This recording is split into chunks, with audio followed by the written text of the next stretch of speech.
السلام علیکم دوستو، میں ہوں سجاد سرور اور آپ دیکھ رہے ہیں ہسٹوریکل مومنٹس۔ ہم بات کر رہے تھے الحکم اور اس کی بیوی کے بارے میں کہ الحکم نے کہا کہ دل سے یہ وہم نکال دو کہ تم بچے کو جنم دو گی جو بڑا ہو کر نام پیدا کرے گا۔ ایسی خواہشیں تمہارا دماغ خراب کر دیں گی۔ اس رات کا طوفان، باد و باراں اور بجلی کا کون نامحض اتفاق ہو سکتا ہے۔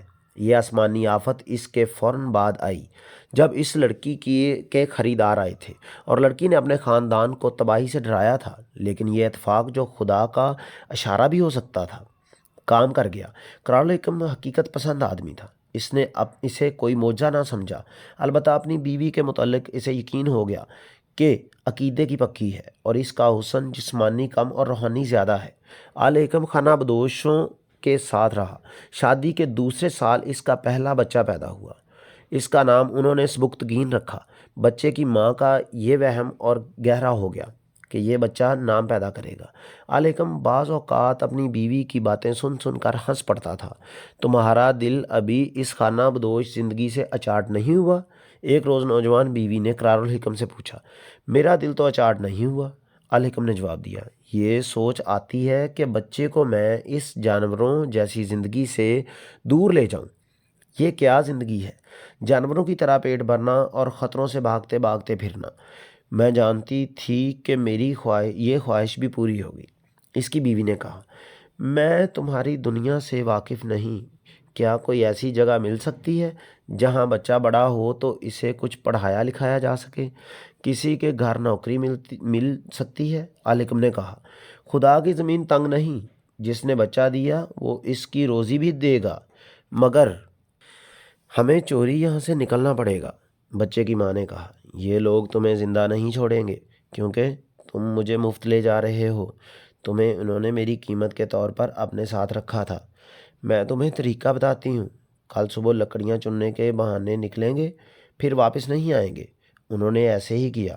اس دن بچے کی عمر 6 ماہ ہو چکی تھی۔ میاں بیوی بچے کو اٹھا کر سب کو یہ بتا کر گئے کہ لکڑیاں چننے جا رہے ہیں، دوپہر تک واپس نہ آئے تو بوڑھوں کو شک ہوا۔ انہوں نے 2 آدمیوں کو گھوڑوں پر سوار کر کے ان کی تلاش کو روانہ کر دیا۔ ایک شک تو یہ تھا کہ ڈاکوؤں کے ہتھے نہ چڑھ گئے ہوں۔ لڑکی کا حسن اس کے لیے بہت بڑا خطرہ تھا۔ اتفاق سے کسی مسافر نے گھوڑ سواروں کو بتا دیا کہ اس نے ایک آدمی اور بڑی خوبصورت جوان لڑکی کو دودھ پیتا بچہ اٹھائے فلاں طرف جاتے دیکھا ہے۔ انہوں نے اس شک پر ادھر کو گھوڑے دوڑا دیے کہ آل حکم ان کی لڑکی کو کہیں اور لے جا رہا ہے۔ آل حکم اور اس کی بیوی پیدل جا رہے تھے۔ راستہ ہموار اور دشوار تھا۔ ان کے ایک طرف دریا تھا۔ انہیں گھوڑوں کے قدموں کی آوازیں سنائی دیں۔ گھوم کر دیکھا 2 گھوڑے سرپٹ دوڑتے آ رہے تھے۔ ذرا اور آگے آئے تو آل حکم نے انہیں پہچان لیا۔ سواروں نے تلواریں نکال لی تھیں۔ ان سے ان کے ارادے کا پتہ چل گیا تھا۔ آل حکم نہتا تھا۔ یہ ان کی غلطی تھی کہ ہتھیار ساتھ نہیں لایا تھا۔ اس نے اپنی بیوی کی طرف دیکھا۔ دریا میں کود جاؤ، بیوی نے کہا۔ پانی گہرا ہے، آل حکم نے کہا، تیز بھی ہے اور گھوڑے دریا میں ڈال دیں گے۔ میں کہتی ہوں دریا میں کود جاؤ، بیوی نے یوں کہا جیسے اسے خدا سے اشارہ ملا ہو۔ بچے کو تم پکڑو اور میں اس کے بغیر تیر سکوں گی۔ آل حکم نے اس سے بچہ لیا، اسے ایک ہاتھ پر اٹھایا اور دریا میں اتر گیا۔ بچے کو پانی سے اوپر رکھا۔ وہ ایک ہاتھ اور ٹانگوں سے تیرنے لگا۔ اس کی بیوی بھی دریا میں اتری۔ دریا کا رخ ادھر ہی تھا جدھر وہ جا رہے تھے۔ سواروں نے گھوڑے کنارے پر روکے اور انہیں للکارا، مگر وہ دریا کے وسط میں چلے گئے تھے۔ آگے پانی کم گہرا تھا۔ وہ نکل گئے۔ ایک شہر میں وہ داخل ہوئے تو ہر کسی کی نظریں ان پر اٹھتی تھیں۔ یہ آل حکم کی بیوی کی کشش تھی، چونکہ کپڑوں سے دونوں غریب اور پردیسی لگتے تھے، اس لیے لڑکی لوگوں کو اور زیادہ خوبصورت لگتی تھی۔ مفلس کی بیٹی کو کوڑیوں کے داموں خریدا بھی جا سکتا ہے اور اسے بے خوف و خطر اغوا بھی کیا جا سکتا ہے۔ یہ اس لڑکی کی خوبصورتی کا ہی کرشمہ تھا کہ قرار الحکم کو گھوڑوں کے ایک بہت بڑے سوداگر کے محل جیسے مکان میں ملازمت مل گئی۔ ملازمت کے ساتھ اسے استبل کے ساتھ ایک جھونپڑا بھی دے دیا گیا۔ الحکم استبل میں کام کرنے لگا۔ اس کی بیوی بچے کی خاطر جھونپڑی میں رہتی تھی۔ لیکن اسے زیادہ دن فارغ نہ رہنے دیا گیا۔ اسے محل میں ایک کام دے دیا گیا۔ اسے ایک بڑھیا کے سپرد کیا گیا جس نے اسے نہلایا اور اسے اپنے پاس سے ایسا لباس پہنایا جس میں اس کے بازو اور اوپر سے گردن اور سینے کا بالائی حصہ عریاں رہنے لگا۔ یہ شہزادیوں کا لباس تھا جو اسے پسند نہ آیا، لیکن بڑھیا نے اسے کہا کہ آقا گندی خاتمہ کو پسند نہیں کرتے، اس لیے اس نے یہ لباس پہن لیا۔ اس میں اسے خود شک ہونے لگا کہ وہ خانہ بدوشوں کی بیٹی نہیں۔